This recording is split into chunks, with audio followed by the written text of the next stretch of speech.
Today's video is not about organizing stuff, it's about decluttering your living space by purging stuff. When I say purging, this could mean throwing things away, but also either donating them or better yet, selling them.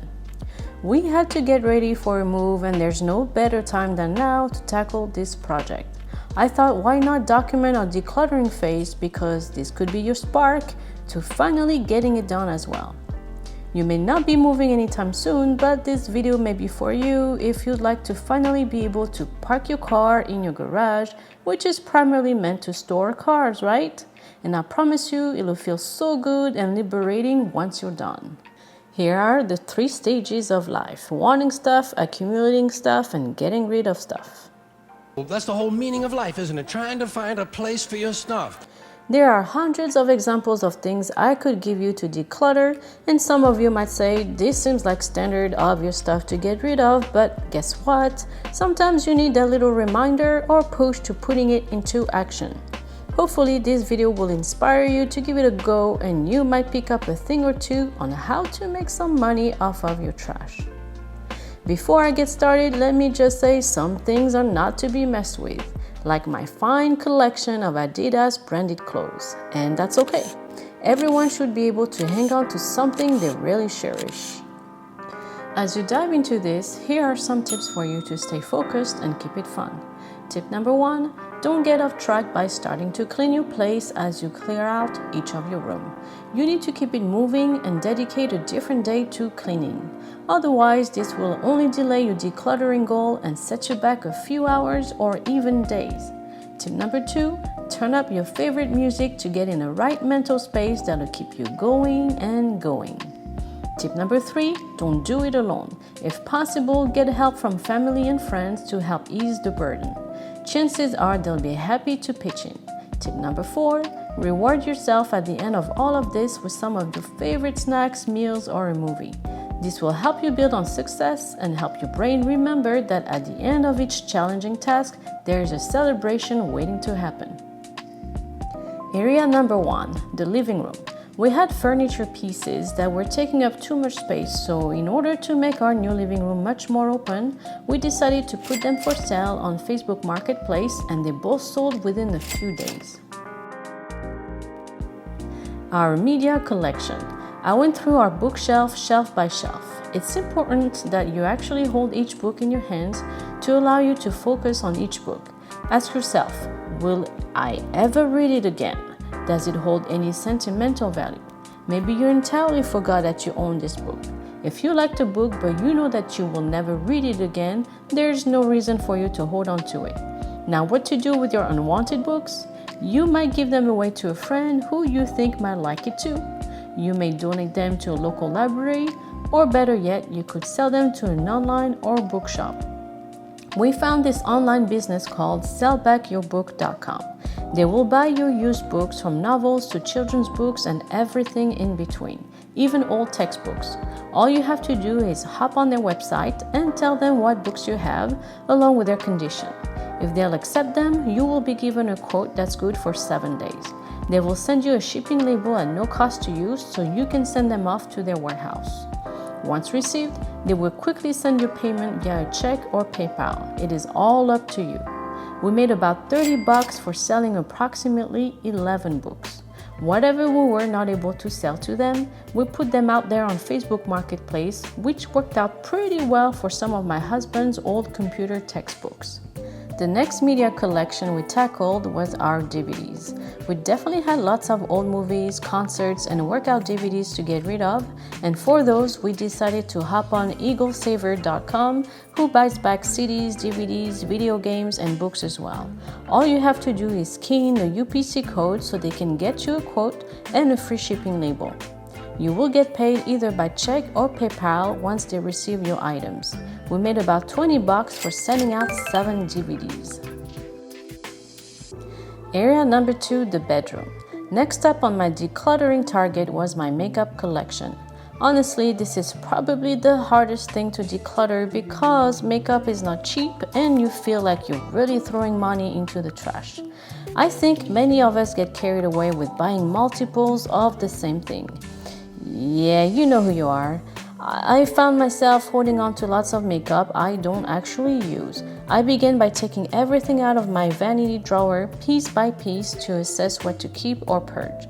I warn you, what you're about to see next is shocking.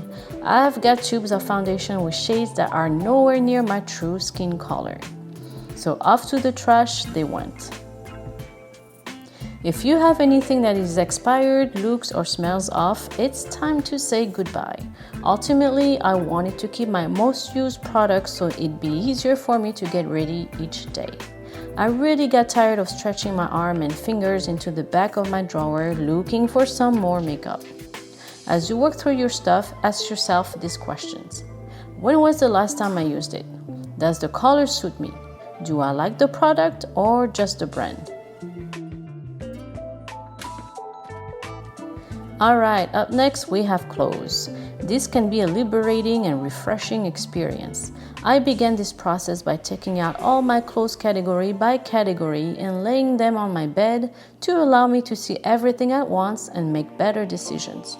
First up were my workout gear and pajamas. These are the questions you should be asking yourself.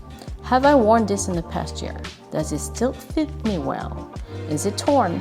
Do I feel good when I wear it, or does it make me feel uncomfortable? Does it match my current style and preferences?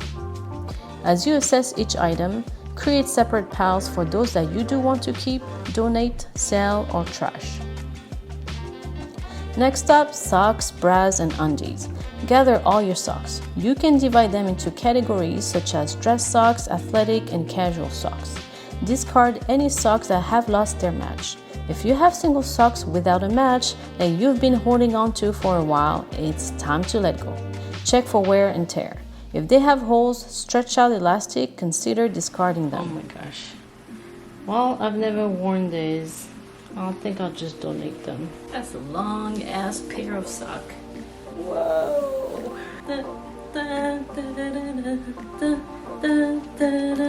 Gather all your bras. Again, check for wear and tear. Try on each bra to ensure they still fit comfortably and provide the support that you need. I decided I no longer wanted to own padded bras with hard wires simply because they were all too uncomfortable. Bras in good condition that you no longer want can be donated to organizations that accept gently used undergarments. For your undies, discard any items that are worn out, such as stretched out elastic or fraying fabric and stain.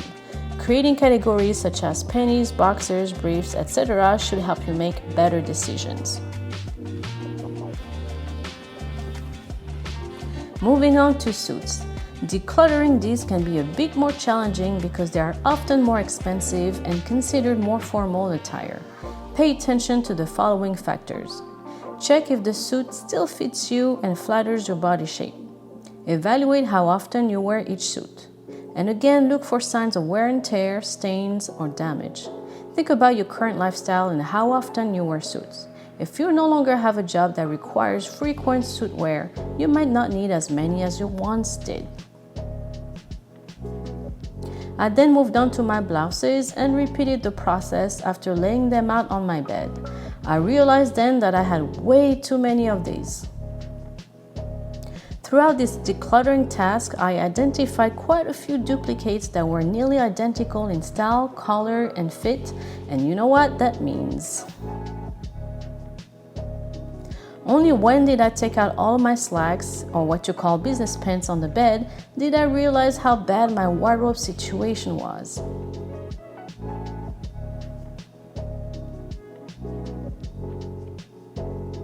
These are some of the clothes I ended up putting for sale on Poshmark, which is an online marketplace that lets folks buy and sell new and used clothing, shoes, and more. Some of us are bag people and can really be into designer bags, and that's not me, but I still had some purses laying around that really needed to go because I was just not using them.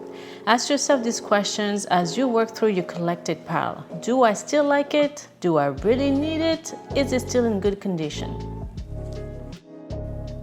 Luckily for me, I had already gone through my jewelry collection, so there wasn't anything left for me to declutter with those. I dropped the link below for that video I made in case you wanted to check out what I had done. So here's the pile I ended up donating to the Salvation Army. After you are done decluttering, make a commitment to be more mindful of future clothing and jewelry purchases. Only buy clothes that you truly need, love, and will wear regularly. Remember, decluttering is a personal process and it's okay to take your time. Be patient with yourself and the end result will be a wardrobe that brings you joy and serves you well. I'm now making my way to the bathroom where things should get as interesting. It's common to accumulate hotel toiletries or samples. Consider donating them to shelters or using them up to avoid clutter. Check expiration dates, especially medications and skincare products. Discard anything that is expired or no longer safe to use. Where is the expiration date? Oh my gosh. Yep. January 2007, guys. See, it's gotta go. During the cleanup, I found a bubble bath gel that I must have purchased more than 6 months ago because I love its smell so much. So much so that I never used it. I was determined before moving out to use it at least once. So what did I do? Scrub the tub real good and put it to use. Next up, la cocina. Decluttering kitchen items can help you create a more functional and organized cooking space. Take everything out of your cabinets, drawers, and countertops. And here we are again with the multiples situation. If you have multiple items that serve the same purpose, such as rice paddles, peelers, graters, and ladles, it's time to simplify. So this goes this. We have another. Many of us have probably taken on some hobbies such as crafts, which means we can quickly pile up supplies. Decluttering will help us create a more organized and inspiring creative space. Collect all your stuff and categorize them. Assess the condition and discard anything that is dried out, damaged, or no longer functional. Think about your current crafting interests and projects. Keep those supplies that align with your creative pursuits. If you have any unfinished craft projects, decide whether you still have the intention and motivation to complete them.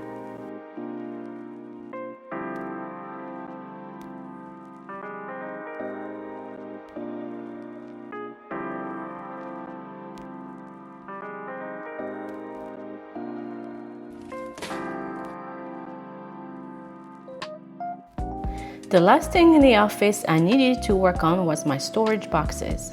I already have a file system in place, but I knew that I needed to get rid of some old bills and medical records that was taking up so much space. Going back to what I said earlier about being able to park in a garage, well, we sold our charcoal grill through Facebook because it was just looking at us.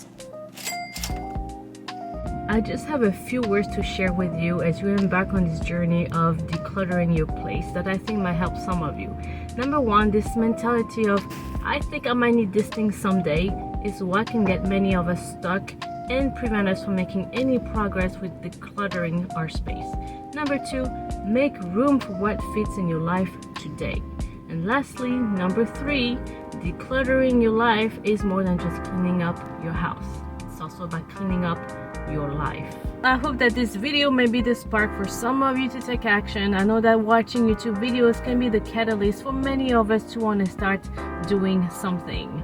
Now, if you do take on this challenge, please come back to the comment section below and let us know how many garbage bags you were able to fill up. If nothing else, maybe my purging of stuff brought you some mental satisfaction. So it's been a couple of months since we've moved, and I'm thinking of making a video on how I organize my stuff, so stay tuned. If you live in Florida or love to vacation there, we've got another YouTube channel for you called Francos in Florida, where we have many videos for you on things to do and things to see in a sunshine state. Alright guys, if you like this video, I would really love a thumbs up, and I'll catch you in the next video. Bye! That's all your house is? It's a place to keep your stuff while you go out and get more stuff. Sometimes you've got to move. You got to get a bigger house. Why? Too much stuff. You've got to move all your stuff. And maybe put some of your stuff in storage.